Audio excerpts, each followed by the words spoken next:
আসসালামু আলাইকুম। সন্ধানে বাংলাদেশ সংবাদ নিউজ পেজ থেকে খবর পড়ছি আমি আকলিমা আক্তার আখি।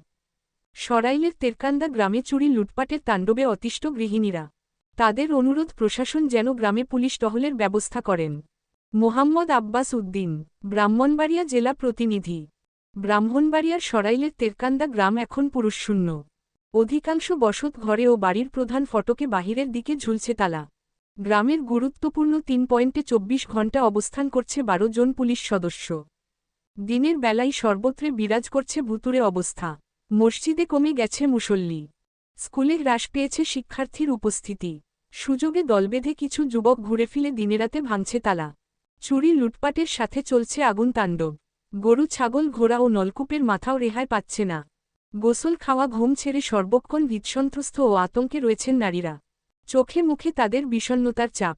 গতকাল দেখা যায় বিভিন্ন গ্রুপে বিভক্ত হয়ে যুবকরা সুযোগ করে বাড়ি ঘরে প্রবেশ করে লুটপাট করছে।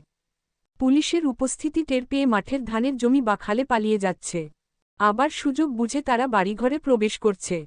মিন্টুর বাড়ির আকলিমা বেগম 29, রাশিদা বেগম 50, উচন মিয়া 40, নজুম উদ্দিনের বাড়ির আনোয়ার আলী 80, সোহেনা বেগম 30, জরিনা বেগম 50, রেহেনা বেগম 65 ও মনোয়ারা বেগম 35 বলেন, দিনে রাতে ঘরে প্রবেশ করে গলায় ছোড়া ধরে সবকিছু লুটে নিয়ে যাচ্ছে। কথা বলার কোন সুযোগ নেই।